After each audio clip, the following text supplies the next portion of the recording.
In the early 1970s, Freya Spreckley and Hilda Sims heard that 19 terraced houses were for sale very cheaply. They were in a small hamlet situated high up in a remote part of the north of England. Freya and Hilda had both attended Summerhill, the famous independent school in Suffolk, founded in 1921 by A.S. Neal. Their experience at Summerhill inspired them to create an intentional community based upon similar principles. They bought those isolated cottages in the Yorkshire Moors, and it was there in 1974 that Lifespan Community was founded. As a fully income-sharing community, it was soon highly admired throughout the UK and beyond. In the decades that followed, it's been through many peaks and troughs, but is still going strong. Over the last few years, Freya and Hilda have written down their memories. They've also pulled together the reminiscences and ruminations of many other Lifespan members, both past and present. Sadly, Hilda died just a few months before their book, Commune on the Moors, was published.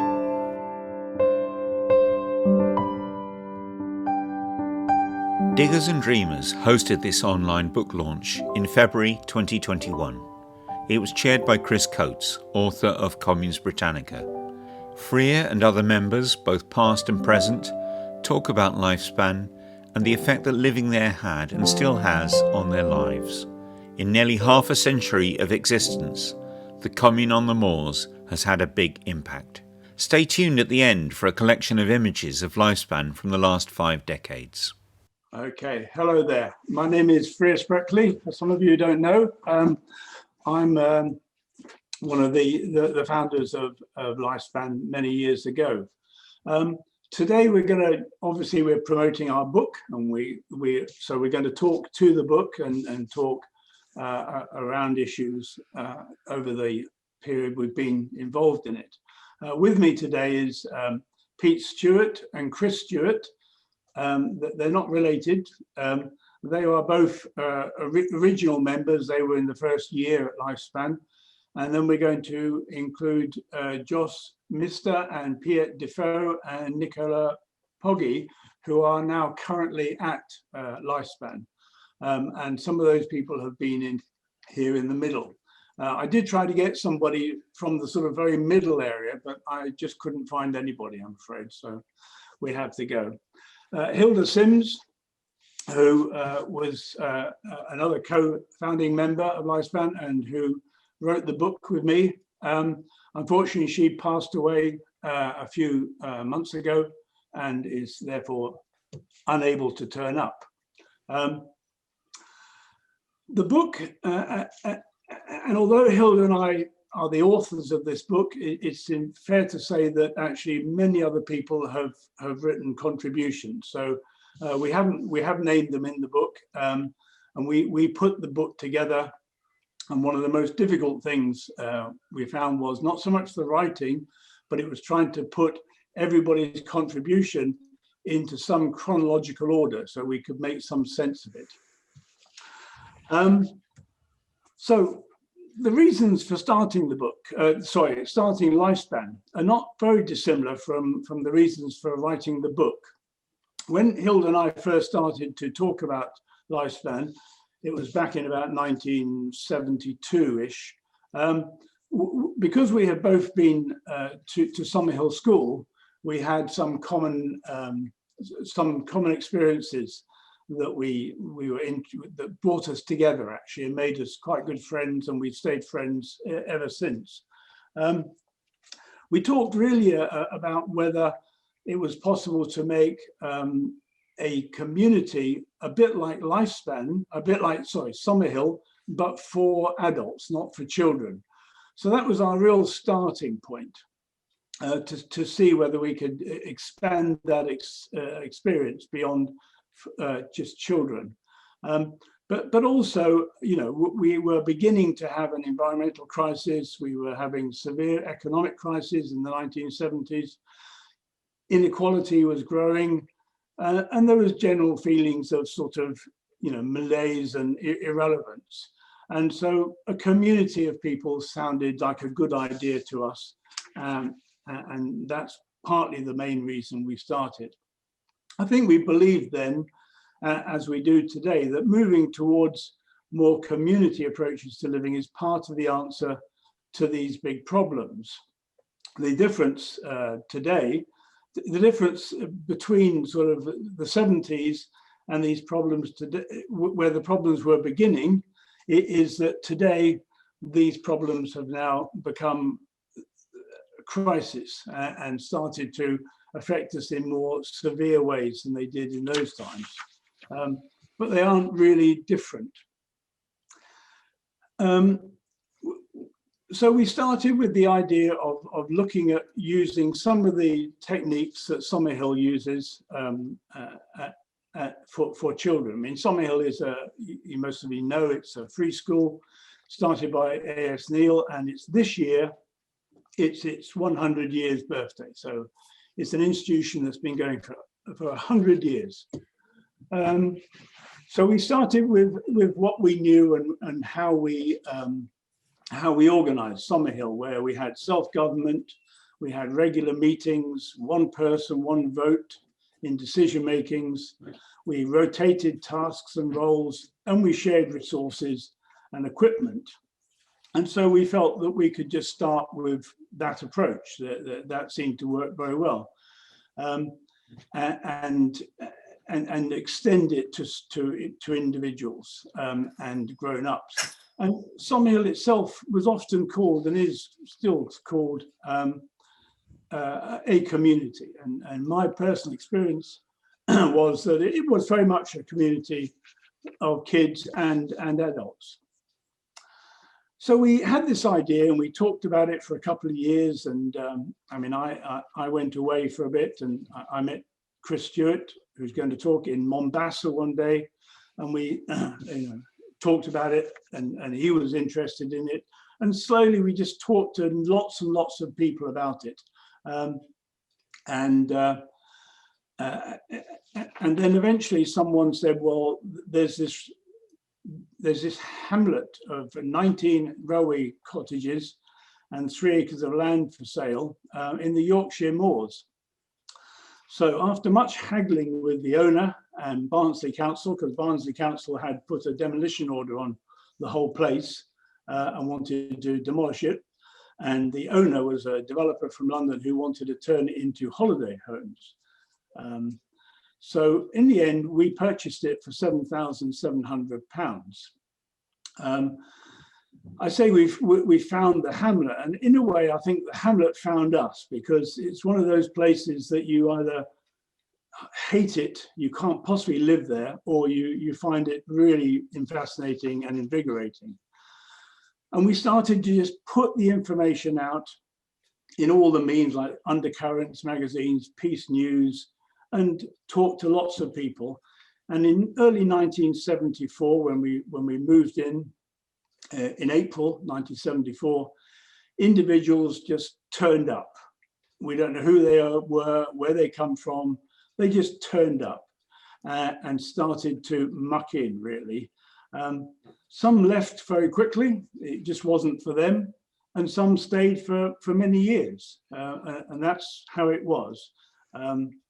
And we had an idea originally that it would be a place for people to come and learn. It wouldn't be a permanent community of people living together. Our idea was very much about sort of it being an educational place. So people coming and going, we were quite happy with that, really. We had a few rules. We like Summerhill, we rotated things like cooking and cleaning. We had weekly meetings. We decided all matters at the meeting. Each member had one vote in that meeting. Income was pooled, and we had a couple of principles, such as from each according to their ability to each according to their need, and those sort of grand principles that we adopted, and that was really all we had, and we just ran it on a day-by-day basis. One of the things we also were quite keen not to do was to claim any sort of state benefits. So we weren't on the dole, we didn't have any housing benefits. We were quite opposed to that and felt that we should be able to earn our keep. And we had to repay the loan, we had to pay for the renovation, and of course we had to pay for the living costs. And we did this through, most of us had learned building skills just through the work of renovating all these houses. The houses were all derelict, completely derelict. They had no plumbing, no electricity, no heating, no roof in some places, no doors, no windows. So we learned a lot of building skills, and we used to sell those locally. And then we started a whole food shop in Huddersfield, and we started writing books or booklets on recipes for that. And then we established a printing enterprise, which was very successful and kept the community going for many, many years. The other issues we discussed in the book is educating children. And because we come from Summerhill, we wanted to educate the children that we had at the Lifespan ourselves. And I believe there was, I think, 7 children were actually born at Lifespan. And in various ways, home education was applied for a lot of them. And as you'll see, in the book, many of the kids who we've interviewed have grown up to be, very happy with their experience and have learned many things. So, although it didn't seem to always work that well for us, we always felt it was a bit, it wasn't really as good as it could be. The kids seem to have enjoyed it and learnt from it and gone on to have great successes in their lives.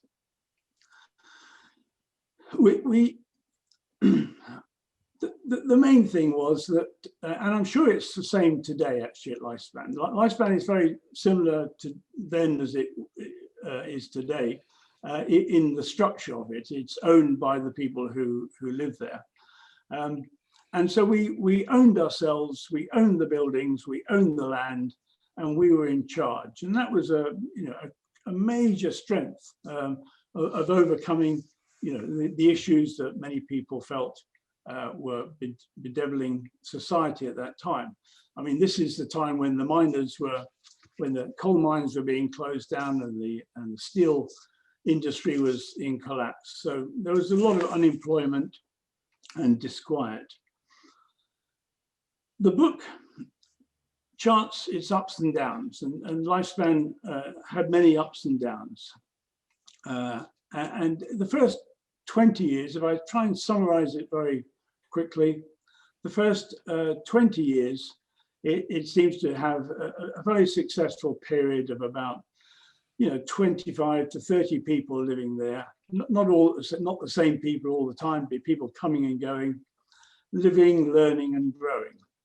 And that period seems to be quite stable and very fruitful. And most of the comments that we've got describe that as being a period where people enjoyed being there.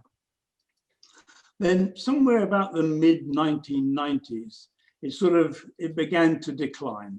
And eventually it actually collapsed. The whole community collapsed. Everyone left. The tools and the equipment were taken. The building and lands got trashed. I mean, physically trashed. They broke all the toilets. They broke the windows. They stole the tiles. So the building was really trashed. And someone even tried to steal it. And I always love it when people try to steal things. You always think, there must be a value there somewhere. And so someone tried to actually steal the commune and sell it to developers. I think they were trying to get £250,000 for it. So that's those people who live there. That's the value on it at the moment. And then in the late 1990s, excuse me, a different group of people turned up, and I think at that point it was derelict. No one was there, and they turned up, and they had been involved in various protest movements. And so they had already come with some experience of being as a group of people. And they started to rebuild the community. They started to physically repair the roofs and the windows, etc. And they had a sort of slightly different angle than we had. They put a greater emphasis on renewable energy, and they had a different sort of way of managing their finances, etc. So it wasn't the same commune, it was more like a community, but they're here today and they will talk to us about that. And so the book charts all that, and it identifies or tries to identify not only the ups and downs and how and what has changed, but also what has been retained, and how, you know, some of the strengths of it continue, and hopefully overcoming the weaknesses. And we believe that today it's still, you know, a very relevant place, and we felt it was relevant in the 70s, and I think we feel it relevant in the 21st century. And the fact that it's still going, I think, is tantamount to the structure that we originally developed, that has been retained, and some general principles and opportunities that people have had. And so the book sort of charts all that, and tries to, and has engaged with lots of people from different times who tell their particular story about their own personal experiences.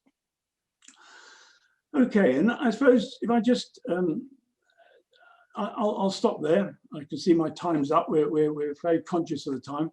And I'll ask Pete Stewart, who was there from the first year onwards, to share with us a story or two he might have.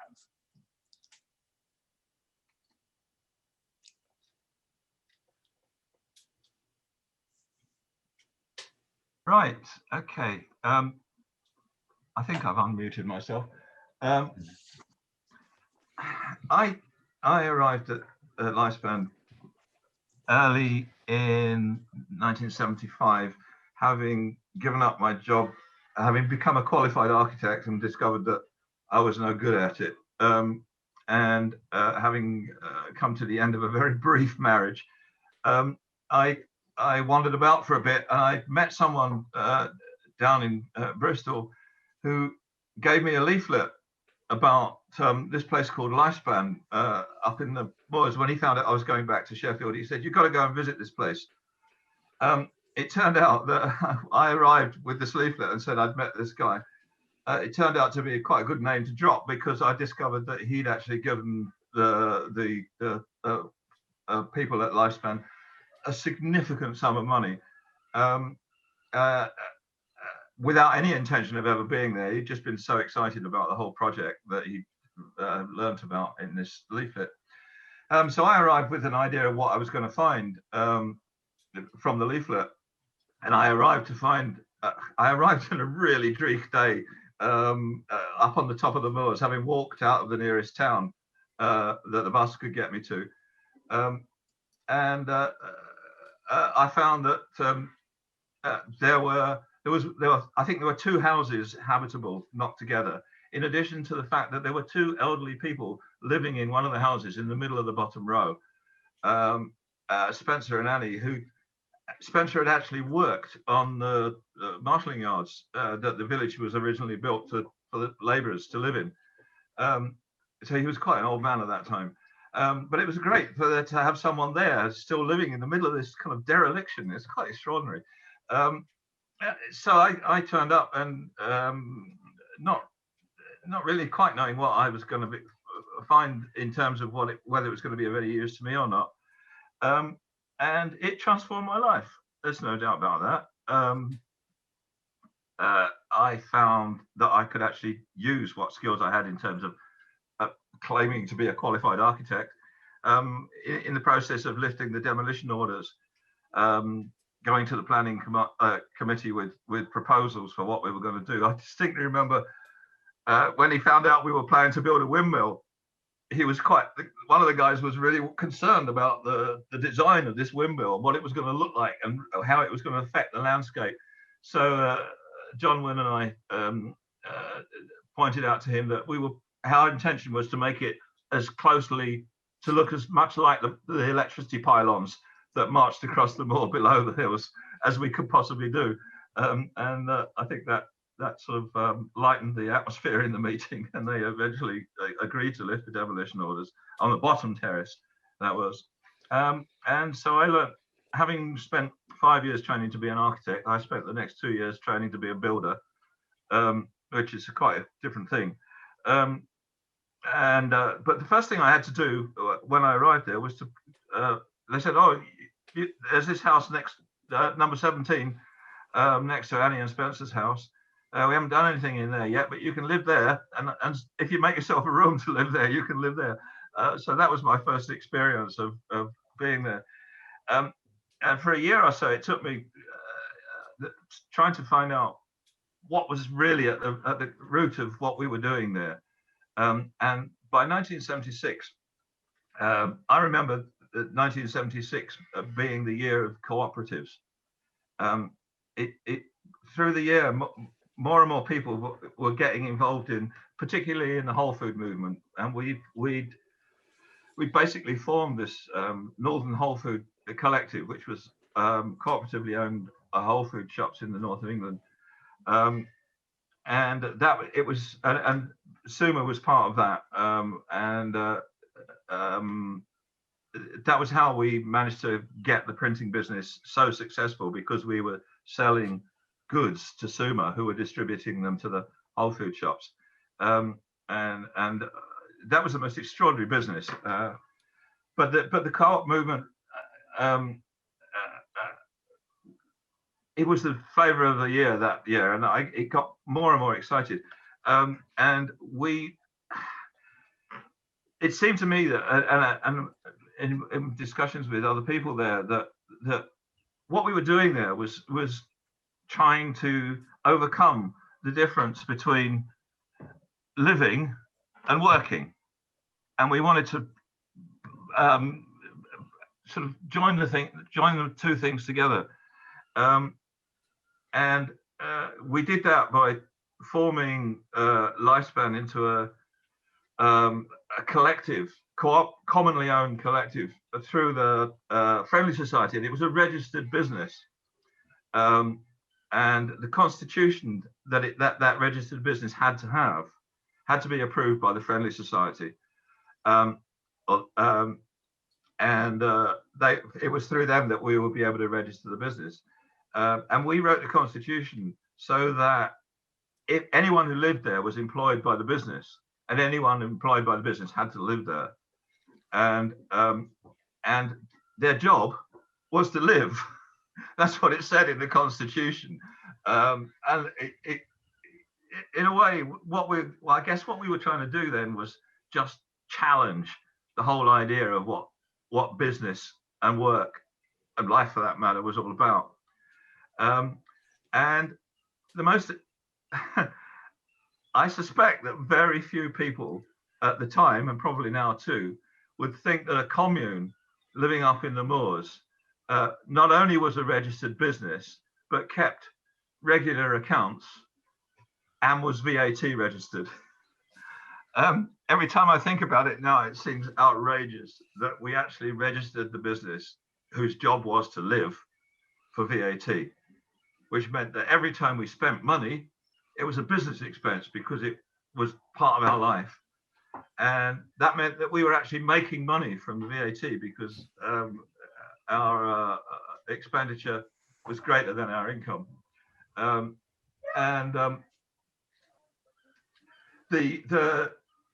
This went on for quite a long while. We were submitting proper, regular VAT accounts. And eventually they sent an auditor who'd probably never been to a business like this one before. He spent a day, at least a day, in the little room up at the top of one of the houses, going through the accounts. And he went away again. And a little bit later, a bill came for £10,000. We owed them £10,000, they said, which we were delighted about because it meant we could go to a tribunal and defend what we were doing, in the sense that as far as we were concerned, we were doing exactly what we had to do according to the Constitution, and we were perfectly entitled to claim the VAT because it was a registered business, and that's what VAT was all about. So we got really excited. I think John and Neville, who's apparently here, I think was involved in this process. We were looking forward to this tribunal, and I think it was about 2 or 3 days before the tribunal was due, we got a letter saying they'd withdrawn the claim for the money, and consequently there was no need for the tribunal. And quite honestly, we were really disappointed. We'd been looking forward to that tribunal. But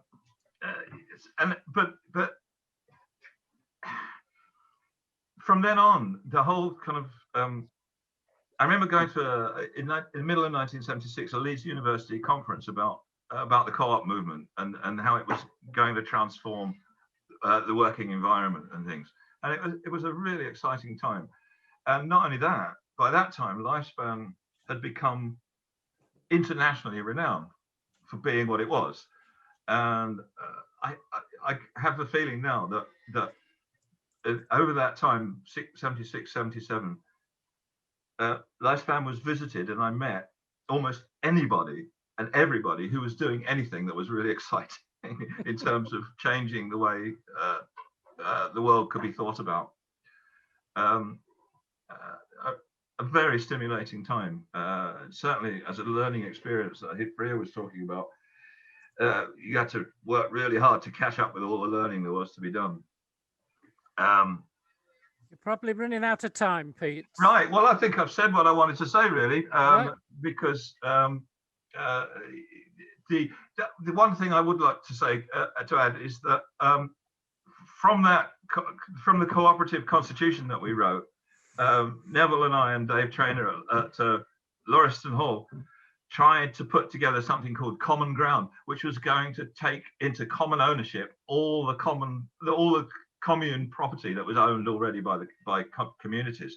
We were going to pull that into one whole cooperative. So everybody who lived in a registered community would own a share, in the sense that they were part of a much wider movement. That was an idea that was long before its time, and it never really took off. But it was a sign of the kind of thinking that was going on. And I look forward to the day when the time arrives when that idea its time has come. Okay, right. I'll hand over to Chris, who's probably got a very different story to tell. Okay, so Chris Stewart. Oh.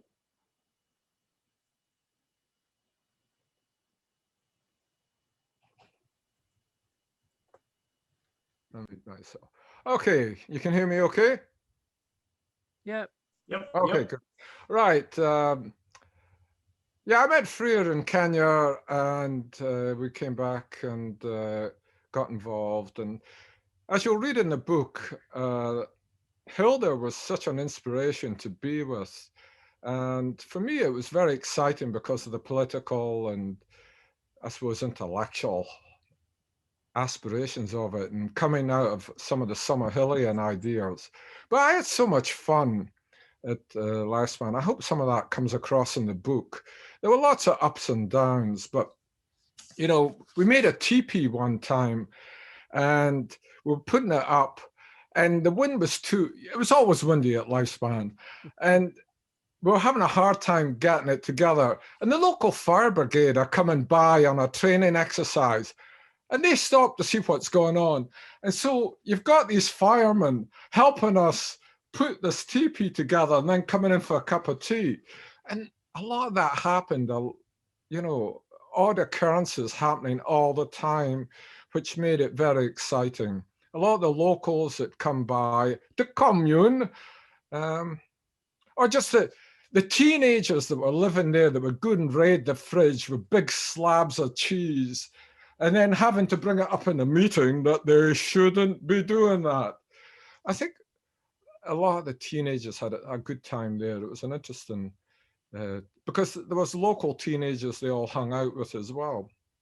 And they even had a teenager's house that they nearly demolished in the top terrace before we said, you can't take out those rafters, it's going to collapse. For me, I used my plumbing skills, but I learned so much from baking bread from Dan Dom, how to knead with 2 hands, or how to sew a canvas sail.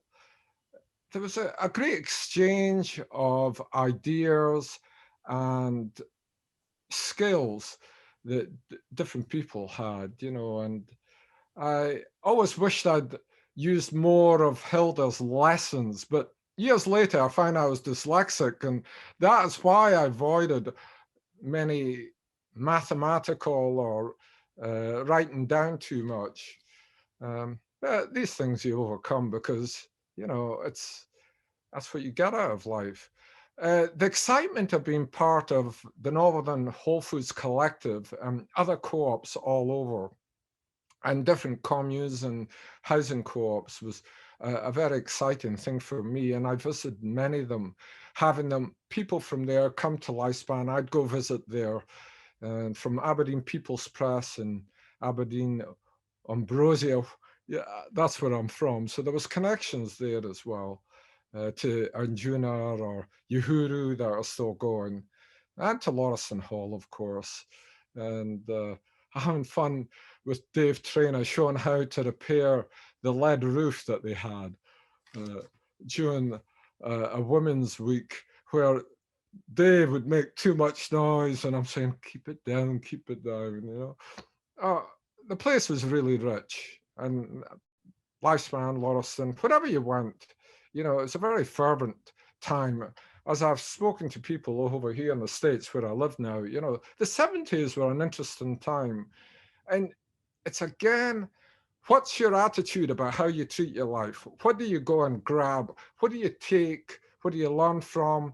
There's going to be disappointments all the time, but you know, it's so inspiring when you have a vision of what you can do with the place. I remember Freya laughing at me when I said, God, there's so much great work to do here. You know, oh God, why did I say that? Well, you can tell the Scottish Catholic upbringing there that has taken many years to get over. But yeah, that was another wonderful thing about Lifespan, just the openness to any spiritual form that you wanted to take. But I always felt the strong political undertones of how we raised our money, how we lived, having no one on welfare, collecting unemployment, that we supported ourselves. We were self-sufficient that way. We did a lot of, I mean, those of us that did building work would go out and working in the local community to come back, and there was visitors doing the work that we wanted to do. And that would bring up another meeting. I think the thing about meetings I've learned from my experience at Lifespan is that you have to have a time limit on how much people can talk. Because when you have that center of attention on you, your mouth just goes on and all sorts of rubbish comes out. A lot of good stuff as well. So passing the stick or having a time limit, I think, is the answer. Starting on time, finishing on time, having a conclusion. And I've used that in my experience here. I've earned my living as a plumber, and I've worked. And it's been very enjoyable having a lot of young people that have passed on those skills, that have become really skillful in the trade. And that's it. That's partly what life's about. You know, good relationships, a skill that you can earn your living at, and I don't know, having fun. Dancing, poetry, come on, there's no end to it. And I should be normally reading a poem now, but I've kind of slowed down on that. But anyway, we're all in the middle of 19, and I'll be back to work tomorrow with a mask on and all the protocols and all that good stuff. And we'll come out of it, and there's going to be other different problems. Someone's asking you to read a poem, Chris. Oh, well, where's the book? That was one thing I loved. I would send to Hilda some poetry books, and I can come back to that in a minute. I haven't got any poetry books here. They're upstairs. But yes. All right. Shall we hand on? I'll run out of, well, I've said enough. Yeah. I would say that I've said enough, but I could carry on. Anyway, hello to Sandy, Dan, and everybody else, and to the spirit of Hilda that's probably looking down on us in some form or other, however you want to believe it. But she was awesome and a real mentor to all of us that were there when we knew her. Okay, is that good enough, Chris? Yeah, that's All right, great. okay, open up to everybody else. Well, I'm going to open up, I think, to the current members of Lifespan Oh, next. yeah. Yeah, for them to say something about I assume what's going on there now. So they want to unmute. I will pass over to you. So this might look quite shocking. There's 4 of us close together in the same.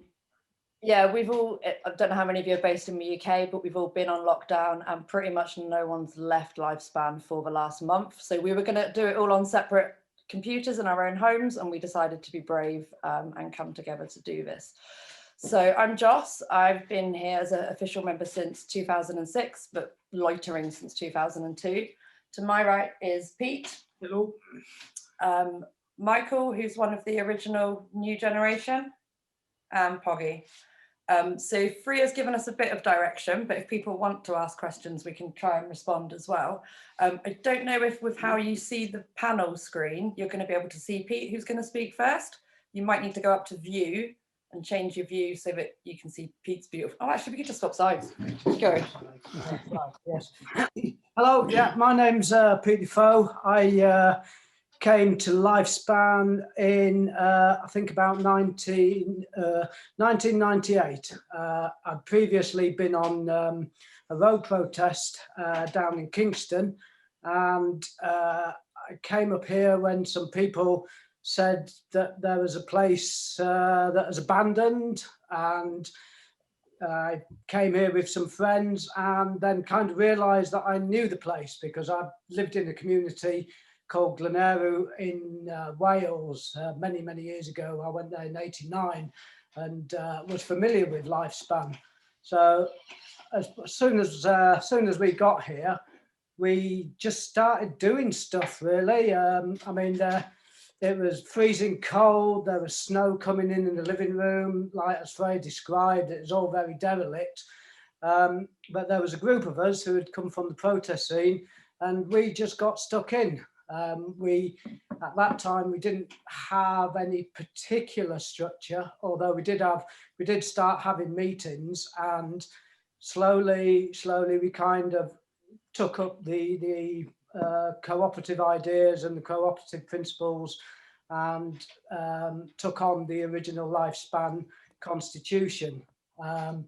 We do things very different, well, not very different, but we do things a bit different here than the original Lifespan. We're not income sharing, and we do have the communal spaces and communal things going on, but we don't necessarily have shared meals and things like that. We sometimes work together depending on what the jobs are, but generally I think mostly the way we organise it and keep everything together is people take on areas of responsibility. So one person might be responsible for one of the shops, somebody might be responsible for another of the shops, and we kind of, things get covered and things get done pretty much like that by people just taking on areas of responsibility.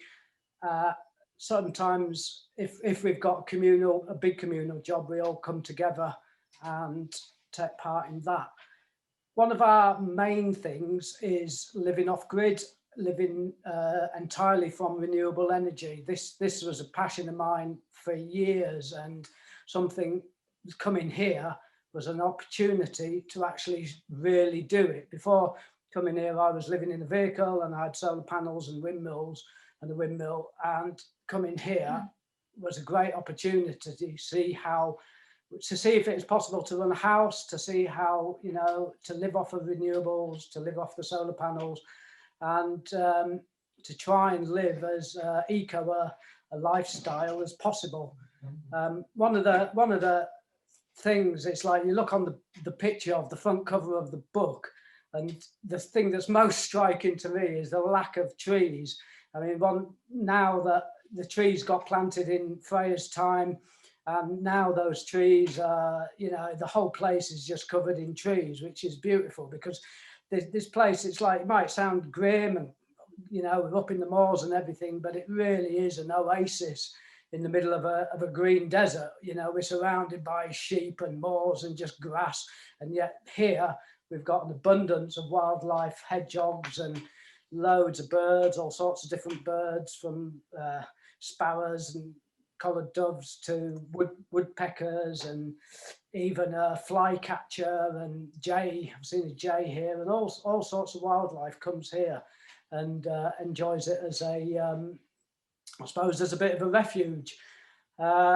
Socially, I suppose we kind of, yeah, we kind of, we still have the meetings, but I suppose we socialise quite a lot more, just chatting and hanging out with each other. We don't necessarily spend all our time with each other and working together. Most of the time, it's quite flexible. Can I chip in there? Joss is chipping. We have to swap chairs again. So just on that, when so Freya alluded to the court case that happened. One of the reasons that caused the housing co-op to be empty towards the end of the mid to the end of 90s was one particular character who was quite divisive. We don't name them in the book. You don't name them in the book, I don't think, Freya. But that person, their actions meant the place was empty. When Freya talked about how it was all trashed over a year or so period, that wasn't anyone. There was some elements of the old community members, but it was a lot of opportunistic people coming by. So all the copper pipes, all the plumbing, all the electrics that people have talked about putting in was all ripped out and weighed in for scrap. All the wood burners that had been installed were all taken out. Everything was smashed. So when our generation moved in the late 90s, it actually was quite communal for at least the first 5-10 years, looking to Michael, because nowhere was habitable. People were living in benders in the houses, and the communal kitchen that Pete talks about, we all ate in every day because no one had kitchens in their own houses. So I think it's interesting to look at how many changes there have been even within our generation, if that makes sense. Yeah. Pete's a solitary old git, so has never been that communal. But I think the rest of us probably did all eat and have a much more shared experience. And then there was ongoing legal issues until 2009, when it was finally resolved. And I think once we knew we weren't going to lose this place, it gave a lot of us individually, as members of the co-op, like the go ahead to really go for it. So personally, myself and my former partner had put a lot of our personal money into making our, what used to be a derelict house that no one had lived in for 40, 50 years, into an amazing family home. When we leave, we don't even get our pound membership back. That's what we're putting into it. But as a co-op, how we work, sorry, I'm dotting around quite a bit. The money Freya and Hilda borrowed to buy the houses originally was paid off, as I understand, by the 80s. And then after that, no more real charges were put on the property.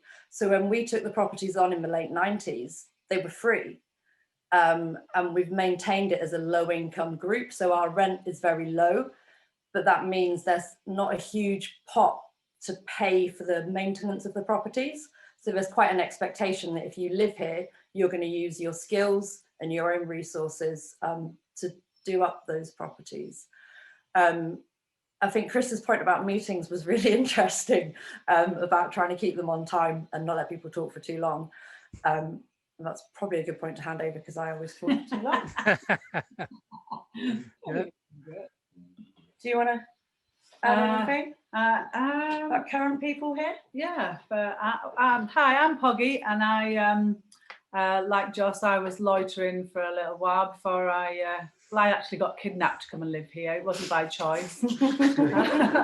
I was studying an environmental art degree on the Outer Hebrides, and I was quite happy up there. And then Michael kidnapped me, made me come and live here and live communally, which was a very strange thing for me, having lived, I was nearer to Iceland than London at the time. So I was like, oh, okay, I'll come and live here. So yeah, going back to like communal living, yeah, I came here about 10 years ago.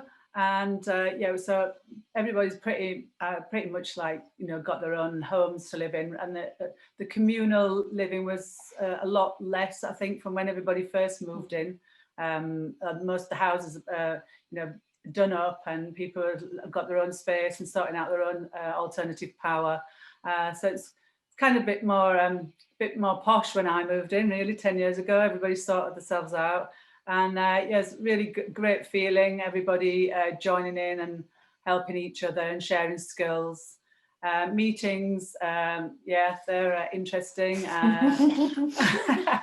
and very productive. And one thing I do remember when I first moved in was how people would have heated discussions in the meeting, let's say, and then I think, oh no, nobody's going to speak to each other for like weeks now. And then after the meeting, everyone, that was funny. You was a bit of an idiot, weren't you? Do you want a cup of tea? And it was totally sorted out, and there was no hard feelings. And it was just, I was really impressed by that. And that I think is that continues to be how it is here, you know, and we all organically get things done.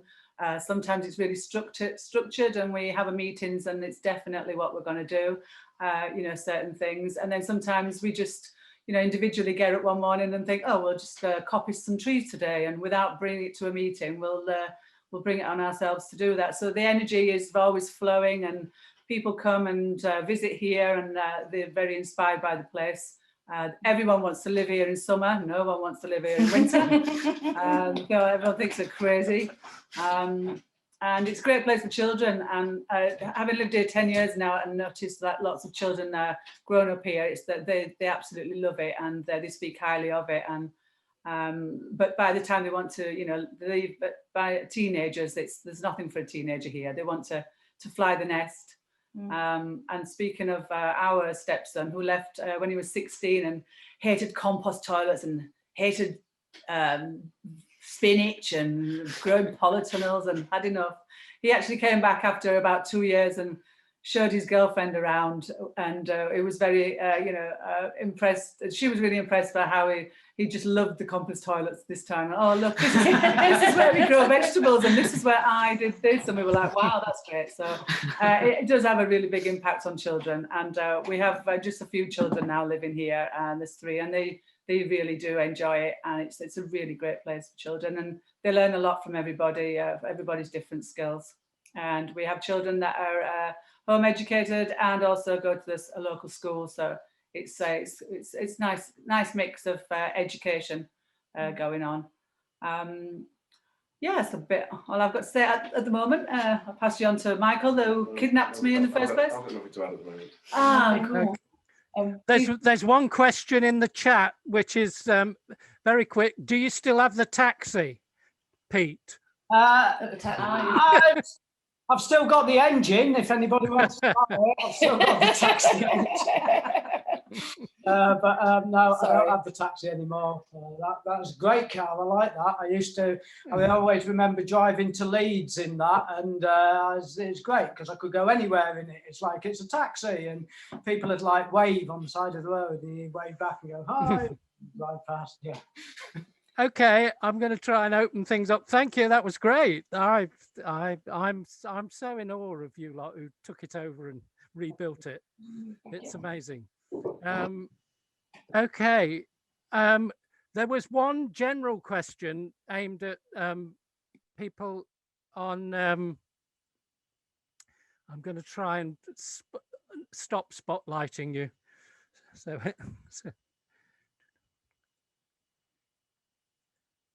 get us back to everybody on the screen.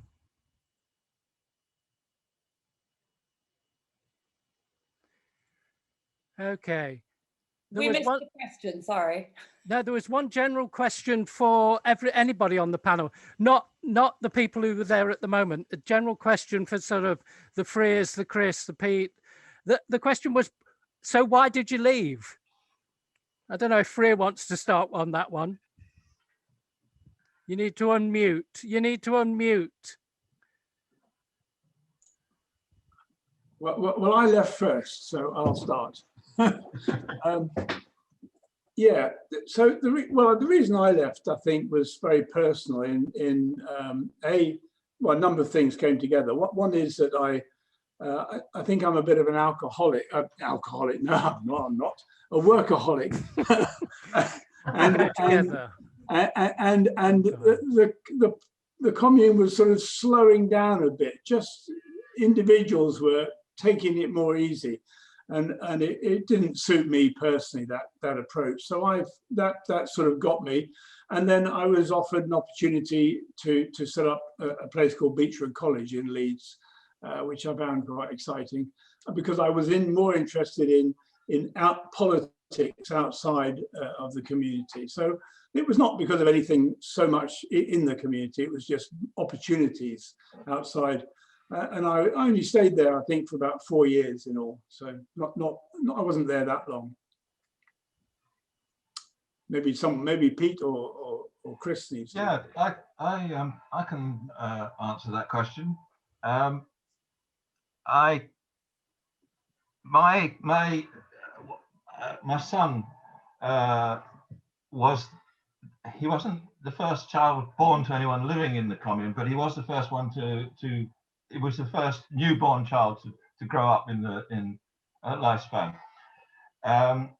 But his mother left when he was about 18 months old, and from then on he was going backwards and forwards, and I was taking him into Sheffield and bringing him back, and that went on until he was about to start school, and in Sheffield, and I really wanted to go on having a share of his life. So that was a big motive for me to move out of Lifespan. But it was also the fact that whole political awareness in the sense of an outside world that could be, I was going to say improved, that could be interacted with on a political terms, that we could change the way people thought about certain things. A lot of that, and that the whole concept of the Constitution and its meaning had gone, as far as I was concerned. And so the two things came together, and I just went and left there, and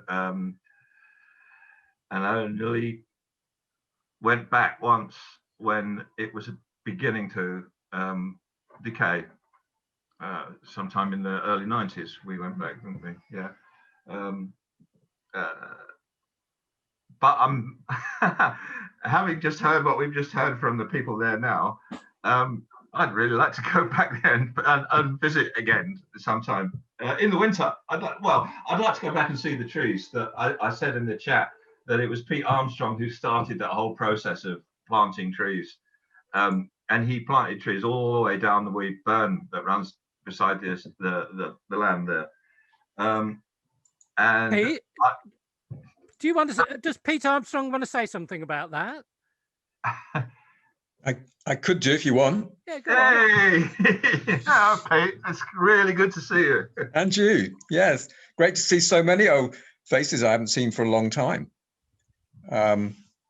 So I could say a little bit about the trees. It kind of started, I went there I joined 79, was there till 82.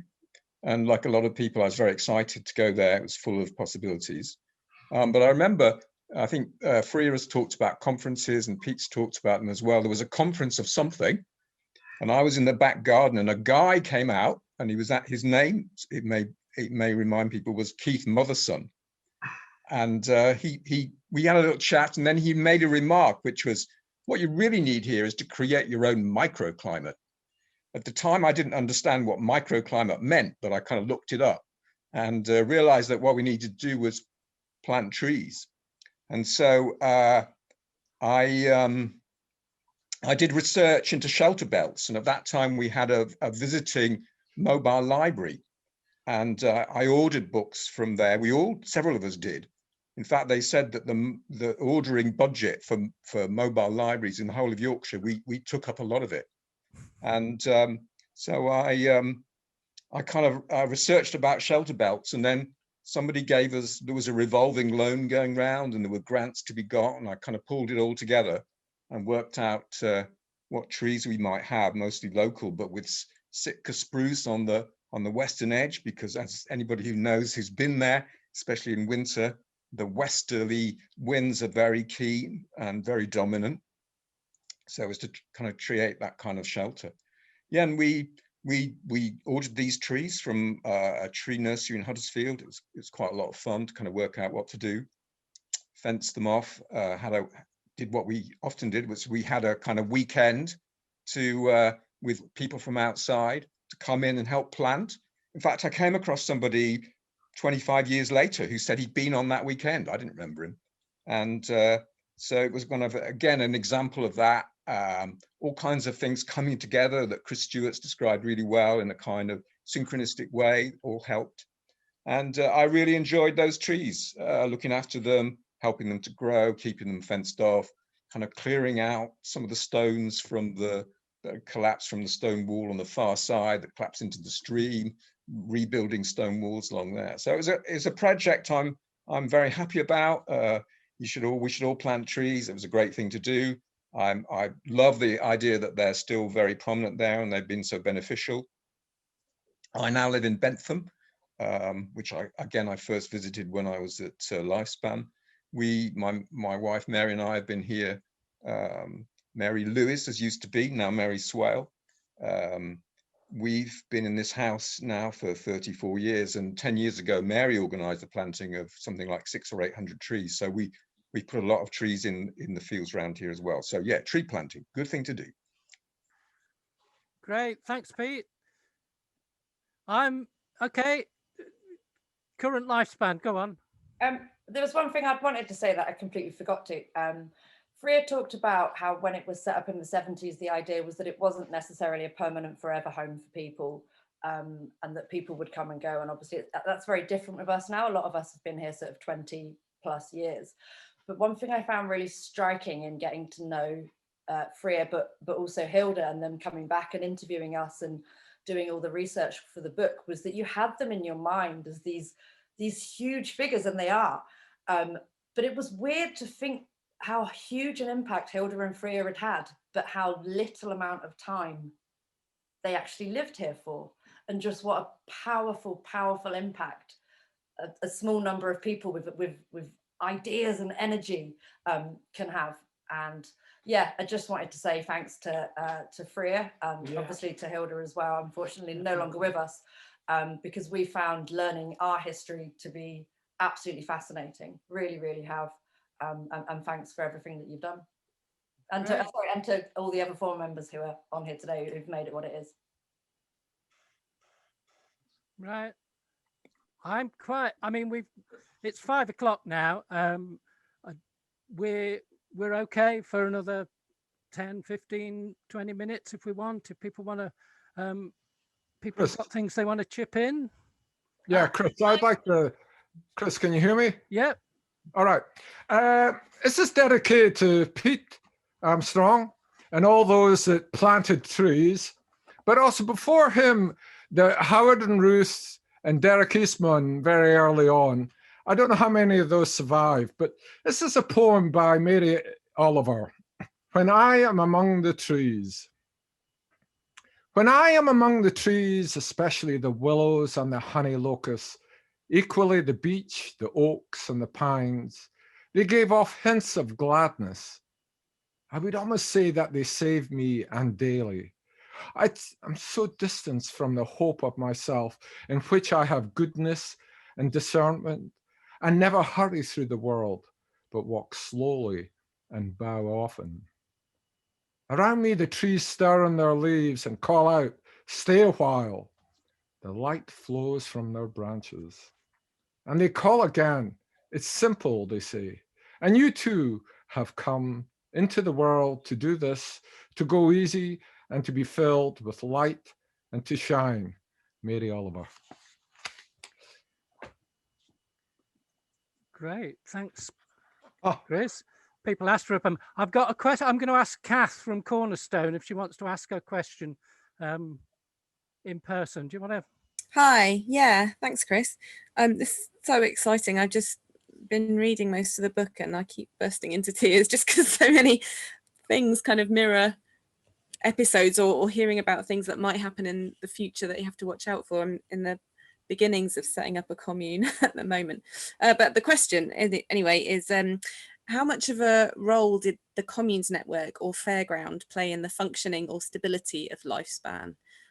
Did they really impact at all or help? And also that sort of similar question to the current members, which is how useful during all of the difficult times and the legal challenges and so on, how useful was the wider movement? Or did actually most of the useful support come from ex-members, in effect, existing Lifespan community? Pete, do you want to start? Pete Stewart, do you want to mention it? Because you mentioned it's fairground, common ground. Yeah, I think there was obviously a relationship between some of the communities. I mean, between Lifespan and Lauriston, for instance, there was a continual exchange of experiences and people. And we had one young lad living at Lifespan who I say he lived at Lifespan. He had a room at Lifespan, but he had one at Lauriston as well, and no one really knew which place he really lived in, and neither did he, I don't suppose. And so there was that kind of personal exchange going on, and with one or two other places as well. But the Communes Network, I remember, I have a feeling we might have printed the issues, the first issues. But the really important thing in my time there, from 75 until 82, was the Whole Food Network,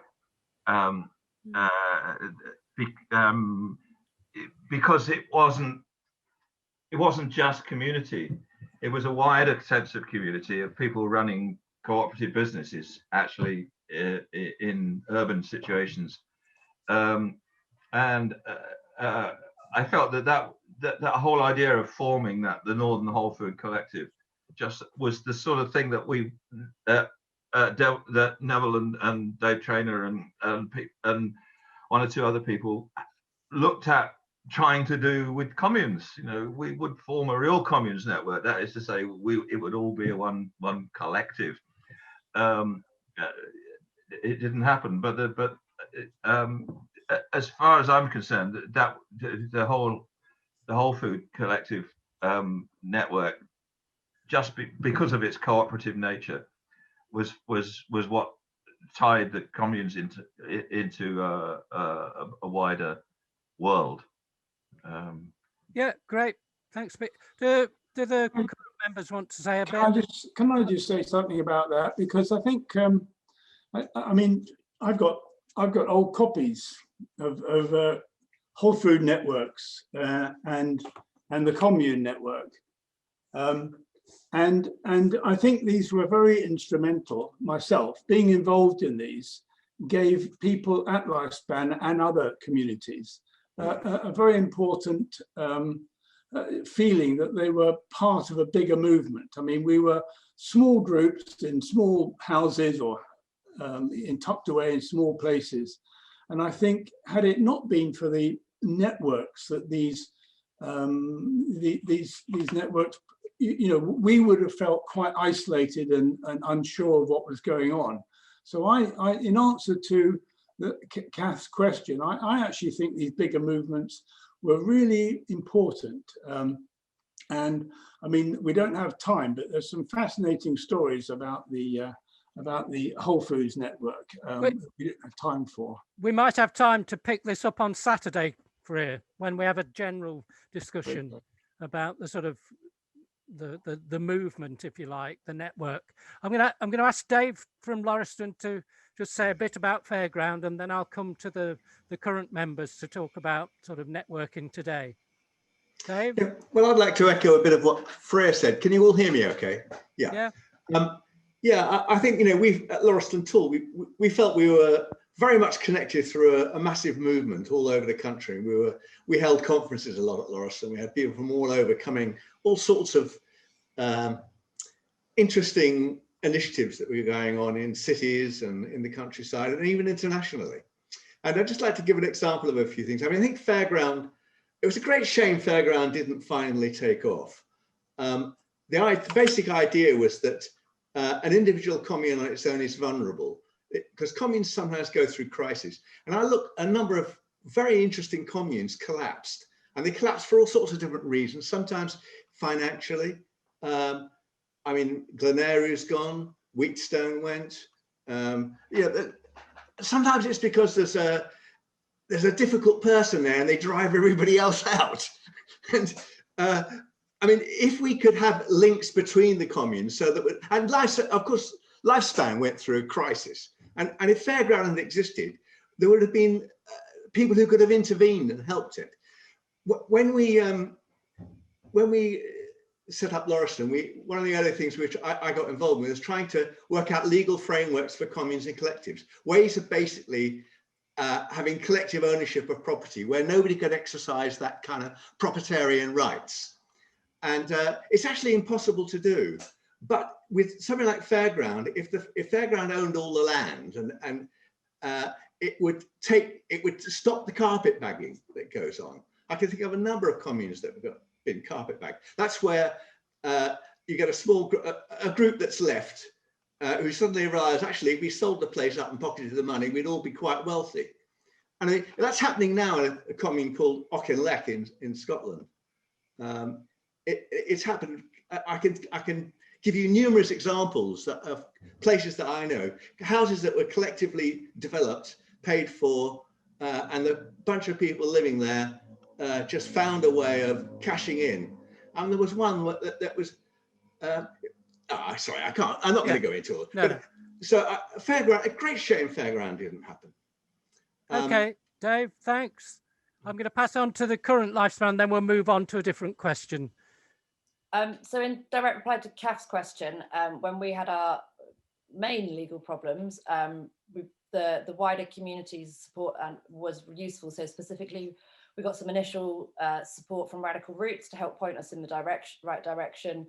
And it was all the former members stepping up and getting in contact that really saved us. But the thing I'd like to say in particular is that Lauriston saved us, because Lifespan's original constitution said that if we folded, all our assets went to Lifespan. Sorry, all Lifespan's assets went to Lauriston. And when the court case was about to happen, so this was the bad person funded by the developers to try and evict us or to buy the place. Lauriston put in the witness statement that basically clarified that if the judge ruled that Lifespan should have ceased to exist at that point when it had no members in the 90s, then all the assets would go to Lauriston. Lauriston put in a brilliant witness statement confirming they would give them all straight back to us. And that's when the developers backed down, and that's when we got it all legally resolved and we secured the place. So I don't think we're as active in community networks or commune networks as we might like to be, but I think we're very grateful for all the support in the past. And yeah, maybe it's a nudge to us to stay more connected in the future as well. Okay, great. Thanks. I'm going to ask Robin. Robin wanted to chip in and say something. Where's Robin? Hello. Yep. Can you hear me? Yeah. Hello and good evening to everybody, and also my love to you all, as we'll know what we mean. Just to the original members of Lifespan, the last meeting that dissolved Lifespan, I can remember the words, and I wondered if anybody wanted to hear them. The words were from one of the dubious characters that everybody doesn't want to mention, although some people would have liked a court case in the past, and I don't mind being sued, so I will mention the name. A man called Kenny Walsh, this is firsthand, said to me, he said, we're going to change the direction and we're going to maximize the profit and go for comfort. And those were the words that killed Lifespan, and the core group of members that had held it together could not live with that. And I'm pretty sure that most of you will understand our hearts were broken. But we found new hope in the people that moved in. Pete with his taxi, who didn't know who I was, and still to this day, I don't know if they know what John Clark looks like. But Pete and I got talking. Chris Kitt got involved, who sadly is no longer with us. And together with the last group of people that had a magical feeling for that place and who worked really hard and tried to realize the original aims of the members and tried to stick to it in our best way, as we all have, I know, through the trials and the tribulations and the snow. I would just like to say that Lifespan always had some magic, and it found magic in the new members. We were very glad of that, and I personally am. I don't know if you can see this, but I'm in West Yorkshire right now, working in the snow, trudging away in my own little hermetic life, not 30 miles, not 15 miles away from Lifespan in Dewsbury. And if ever they need my help, if they want, they can have my number. Pete remembers me. Neville, I've known since 1984, the first motorcycle cooperative in Barnsley, where I was brought up. So you might recognize some of the twang in the accent, even though I'm not a natural Barnsley fella. Anyway, my name's Robin, and I'm the Robin in the book from Robin and Lorna. And I will bless you all and say goodnight. That's all I've got to say. And if anybody wants to contact me, if they like, I will contact Lifespan on their number, leave my number, and anybody like can talk to me anytime, day or night. Because just like when I was a member there, I'm still a member now. Anybody who wants to talk to me can. Great. Thank you you very much. Robin. Great. Thank you. You're welcome. I'm going to hand over to Chris Pike now, who wanted to say something about creativity or something. That's right. Well, I want to say thanks to Chris Stewart for reading us a poem. It's a shame it wasn't one of our poems, because there are lots of poets on this screen as I look at it now. But that was great. And before you read that, Chris, it had occurred to me that one of my abiding memories of living at Lifespan for the 8 years that I lived there was the creativity that went on, the parties, the way we responded to situations and came up with celebrations of one sort and another. I'm going to mention 3 very briefly. There was a famous golden fortnight when we decided it was time to take a holiday, which is a 18th century or 19th century social history idea of the golden fortnight. And we downed tools and had a good time for a few days. I don't think it lasted a fortnight. We wanted to get back to work.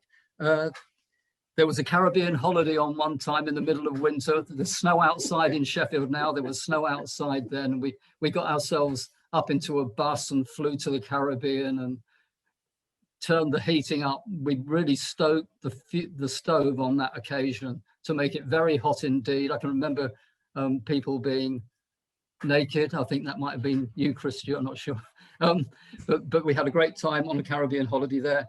And another thing that brings some of these things together about supporting across communities and within the networks was work on the roof at Lifespan while I was there. It was partly done by a group of people called Rapid Transformations, partly because they drove around in an London RT bus, that's where the Rapid Transformations came from, who moved around, Neville was one of these, who moved around communities in the summer and doing especially roofing work, because there were some people with the skills and the head for heights to do it. And their visit to Lifespan was another occasion for a tremendous party, which was great fun. So those are the happy memories I've got a bit of living there I wanted to share. Great creative bed for all sorts of things. Great, Chris. Thank you. Can I add something to create the creativity there? Yeah, go on. You've muted yourself, Pete. Pete, you've muted yourself. I'm just holding down the space bar. I remember Christmas at Lifespan, and the way it was done was you put all the names in a hat, and each person drew out one name, and it was their job to make a present for whoever's name they'd drawn out of the hat. And of course, by Christmas time, it's freezing. and everywhere else in Lifespan except in front of the huge stove in the main room. So everyone had to sit around the stove and figure out a way of making their present without the other people knowing what they were doing. And this problem was solved by what was known as the paper bag job. And you could make somebody else's present quite successfully if you could make it in a paper bag while sitting in front of the person you were making it for. The paper bag job should live on. Great, that's a great story, Pete. Thank you. Okay, I'm happy for anyone to chip in now. Stick your hand up, put something in chat if you want to talk. Hello. Hello.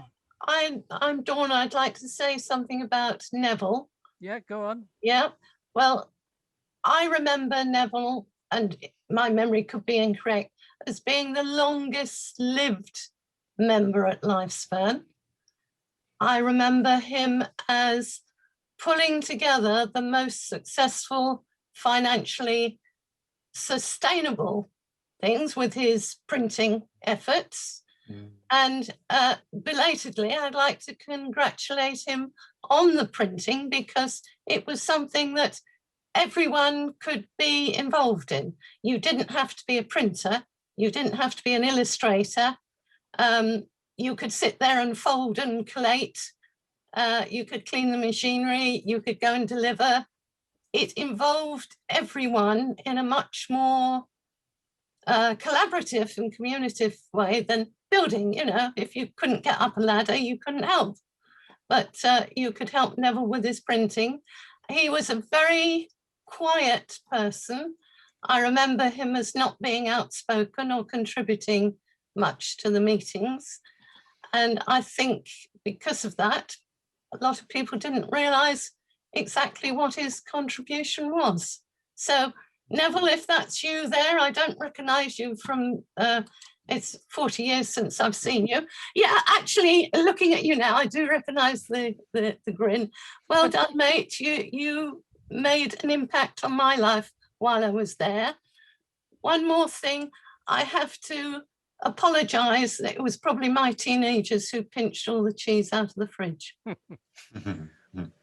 Neville, do you want to say anything? You need to unmute. You need to unmute yourself. Hello. Is that it? Can you hear me? Yeah, we can hear you now, Neville. I don't know what the quality is like because I've had to set this up. Yeah, I mean, all these different people saying all these different things is absolutely amazing to me, because it's sort of, all of it brings me back. I can remember different things. But yes, I enjoyed the printing. I don't think I was the main person there, but I do remember teaching an awful lot of people how to print. But then that goes on. I learned some of my skills from Chris Stewart on the plumbing. I remember sweating lead joints around our outside toilets when they froze up every winter and things. I don't know what else to say. Yeah, I also remember Pete and the trees. I always remember most is all these trees that got planted. They grew up until they got to the level of the hill on either side, and then they stopped there for a good number of years before they shot up again in the end. Yeah, don't know what else to say. Okay. Very good. Thanks. Great to see you, Neville. Saffron, you got your wanted to have a chip in. Go on. Okay. I just want to say something about the very early days, because it was a very exciting time. And it's absolutely brilliant to see people today from those times, and to hear Chris talking. That was lovely. But when we first went to live at Lifespan, it was in February, and the snow was terrific and the winds were terrific. And our first month that we lived there, we had an airbed in the attic and half the tiles were missing off the roof. And we just slept in very minimal sleeping bags. up there as a family, 4 of us. And, you know, it's really exciting to think back that far and how we managed to make a garden where there was no garden, and all the alterations and I mean, I became a decorator there and went out to work and earned money as a decorator and helped to run the shop. They were just, it's difficult to convey what an exciting time it was and how wonderful it is to see people that lived there at the same time. And yeah, there were lots of ups and downs, and the meetings were, you know, very varied. But I just want to say thank you, basically. I didn't contribute to the book because I wasn't up to it at the time, but it was a very, very special time. And our relationship with Lauriston, I used to go to Lauriston a lot, and I used to think of that as my holiday place because they had indoor toilets. And that was such a luxury, you know. Our toilets were frozen up solid every winter. And anyway, and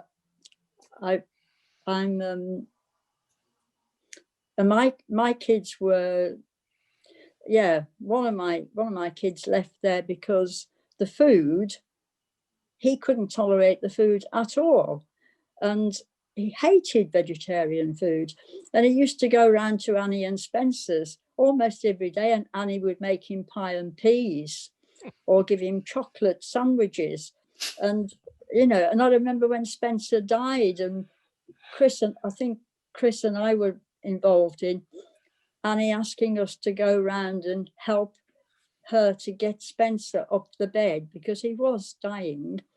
And we went round and we both took an arm and helped him to go up the bed.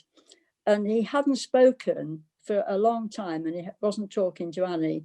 And we lifted him up and he said, "Bloody garlic, you stink of garlic." And it was just sort of, I don't know. Anyway, and I also want to say thank you to Sally for her poetry as well.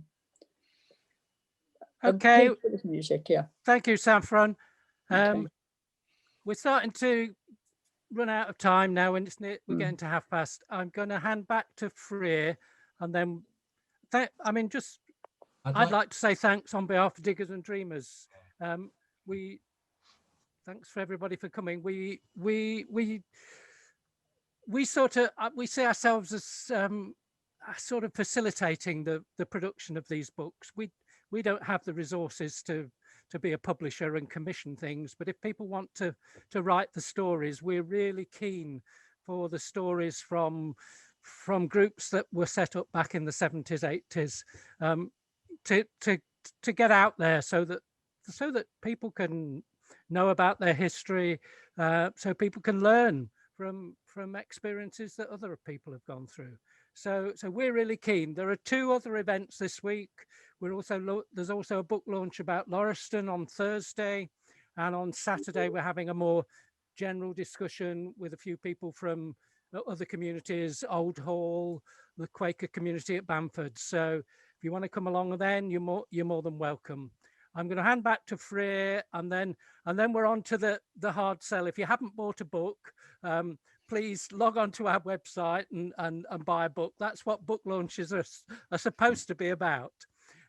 Over to you, Freya, for one last sort of word. Okay, can you, right, hello there. Yeah, well, it's been fantastic, actually. And I have to say that just preparing the book and receiving absolutely wonderful stories from lots of different people, I was amazed how much people seem to have enjoyed being at Lifespan, and how much they seem to have got out of being there. And you know, because I was there for a relatively short period of time, you know, it was all about other people. It was all about just who turned up and how they got on. And is all I think Hilda and I did was to provide a resource which people made use of in whatever way they do. And it's very encouraging to see that that resource, i.e. the buildings and land, still today exists, and people are still able to go in and make use of it, and it doesn't cost them anything at all. And I'm very pleased that that common land, if you like, process still exists. I have lots of things to say, and I know we can't say it now, but I think I think we'll finish now, if that's okay. And people are starting to drift away, so we should make it a bit formal. And I think, as Chris has said, over the next 2 sessions, we will have more opportunities for more discussion, and people can say what things they couldn't have said here today. So as far as I'm concerned, this has been a fantastic book launch, and thank you very much, Chris and Jonathan, for organising it. And the technology has been stunning.